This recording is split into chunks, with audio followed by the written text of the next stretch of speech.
The American public looks at you and says, why should we trust you? And why should we trust the administration when Barack Obama told us we are prepared if Ebola reaches our shores and that the medical personnel would be adequately trained? Can I hold off that report for 1 second? Let's go to the press conference right now. I'm sorry. I said, like Nina Phan, this is a heroic person, a person who dedicated her life and is dedicating her life to helping others and is a servant leader. This is a person with their life before them and a person who is dealing with this diagnosis with the grit and grace and determination that Nina has dealt with the diagnosis. And like Nina, the protocol to find the virus worked well in that within 90 minutes of her temperature, of taking her temperature, she was in isolation in the hospital. And we hope that and pray that, like Nina, she will get on a good track. As you know, Nina has moved from stable to good, and the doctor may have some information on her health when he speaks this morning.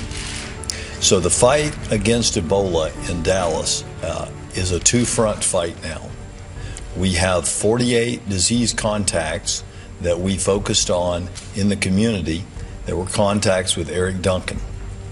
The good news about those 48 people is they are asymptomatic and have no fever, and we are at the tail end of their monitoring period. Sunday will mark the end of that monitoring period, and the chance of those people becoming symptomatic at this point or getting the Ebola virus is extremely remote. However, at the hospital, we have a situation involving 77 people, 2 of which have tested positive for Ebola. We are preparing contingencies for more, and that is a very real possibility. You can imagine the anxiety of the families of these 77 people. You can imagine the gut shot that this is to the family that is Presbyterian, a hospital that has done a great job of taking care of this community for many, many years. I hope this community will rally around the human beings that are suffering and worrying now, even as they go about their calling of serving others. With me today is Dr. Varga, the Executive Vice President of Texas Health Presbyterian, who will speak next. Mayor Mike Rawlings will speak after Dr. Varga, and we'll take some very limited questions after that time. We're giving you the very limited information that we have at present. We are continuing to get information, and we'll be updating you throughout the day in a variety of ways. And we have some very important work that I need to get to quick, the mayor and I need to get to at the conclusion of this. So, Dr. Varga. Excuse me. Thank you, Judge Jenkins. Good morning. My name is Dr. Daniel Varga. I'm the Chief Clinical Officer for Texas Health Resources. And I want to thank the mayor, the judge, the CDC, state health officials, and the Dallas County Health Department for their continued partnership as we manage this unprecedented crisis. As others have said this morning, today's development, while concerning and unfortunate, is continued evidence that our monitoring program is working. Currently, as Judge Jenkins says, we continue to monitor 75 healthcare workers in conjunction with the state. And while I cannot discuss patient specifics, I can tell you this new patient was involved in the care of Mr. Duncan, the original patient whose passing we still mourn. Our interest at this time, first and foremost, is making certain that both our current patients receive the care they need. That will remain our focus. The health and safety of our patients and employees remains our highest priority, and we will continue to coordinate with officials at all levels to meet the challenge that Ebola presents to our hospital, our community, and our country. A lot is being said about what may or may not have occurred to cause some of our colleagues to contract this disease, but it's clear there was an exposure somewhere, sometime in their treatment of Mr. Duncan. Let's be clear, we're a hospital that serves this community incredibly well, and we have for nearly a half a century. We're a hospital that may have done some things different with the benefit of what we know today, but makes no mistake, no one wants to get this right more than our hospital, the first to diagnose and treat this insidious disease that's now attacked two of our own. After several weeks of great emotion and great effort, our team's spirit is tried and tested, and the support of so many is really helping everyone to rise to continue to meet this challenge. Thank you. Well, good morning. Another long evening and morning for many, many people. We rallied together and we decided that we needed to move quickly like we did Sunday morning to make sure two things happened.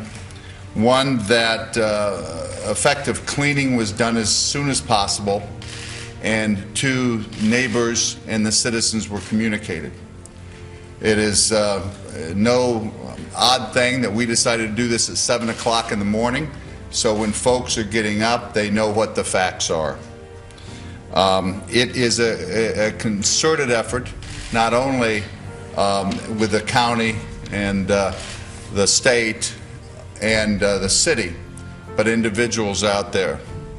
This morning, Chief Brown, Chief Bright, our city manager, were all working in coordination to accomplish our goals for this morning.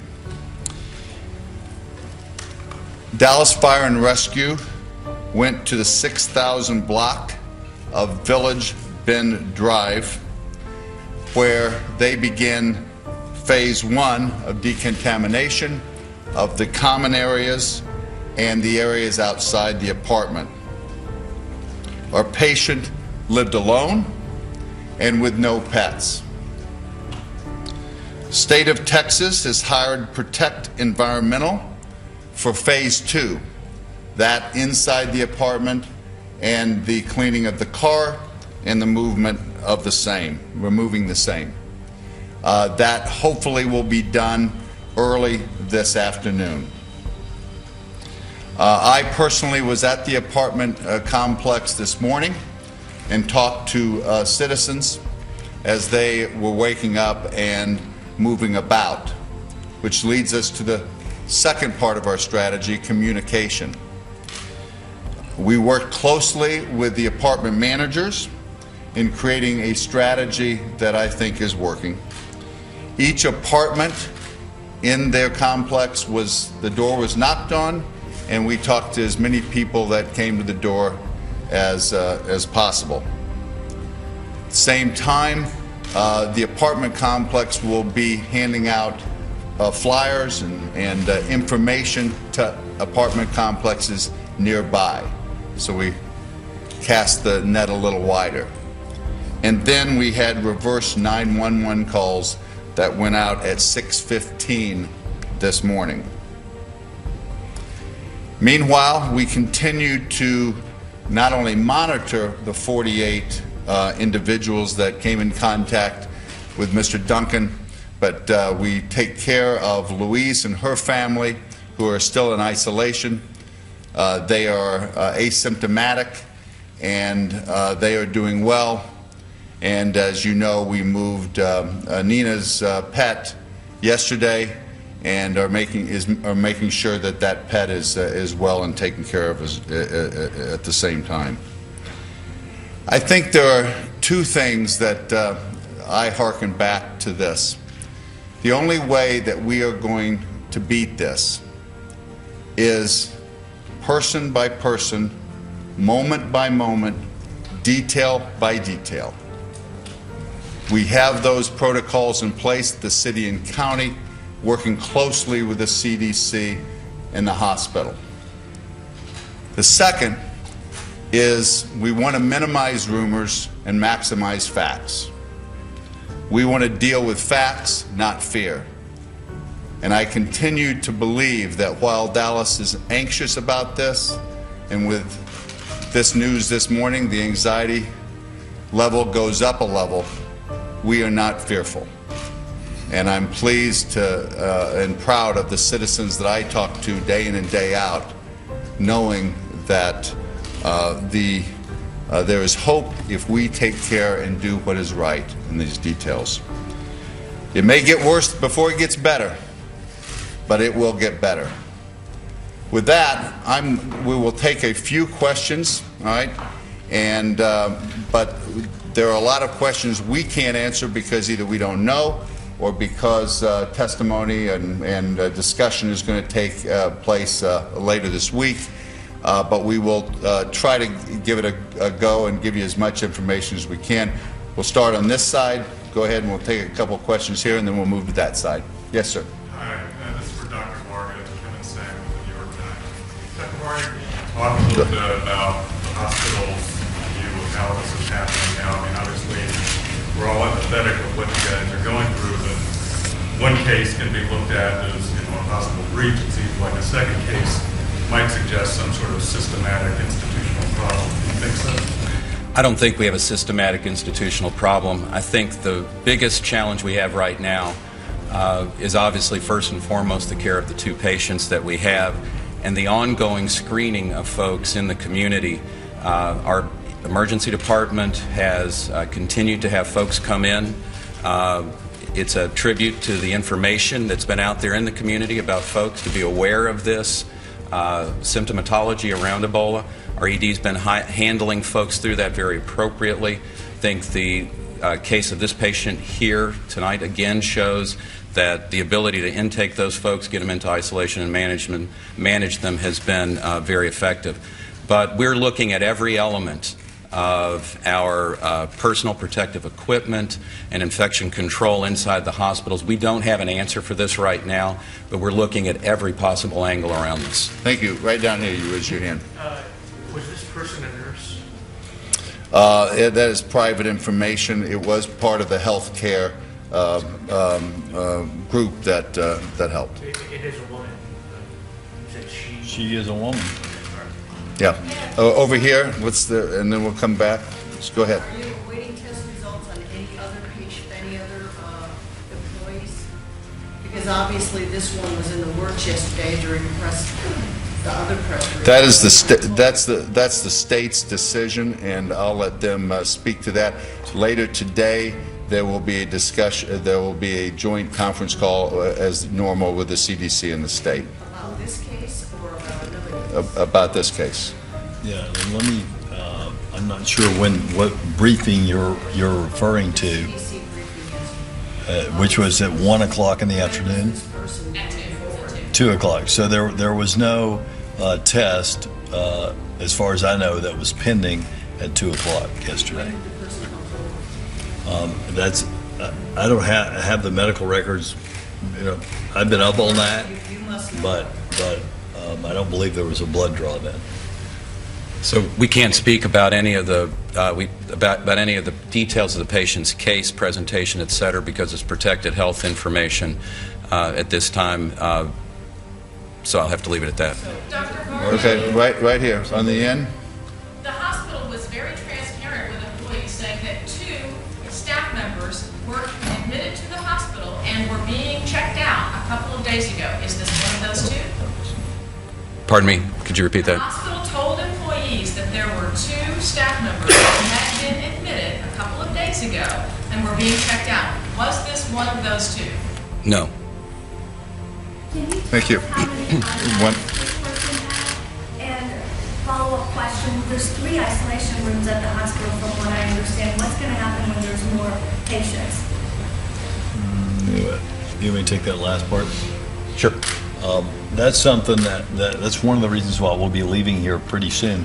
That's something that the CDC and the state public health commissioner and our EOC are looking at along with the hospital, and the CDC will and the hospital will answer those questions later after the data is looked at. But let me just speak to your capacity question. We have at Presbyterian an emergency room isolation setup. We have an ICU isolation setup where we've let folks in the community know we can manage up to 3 patients.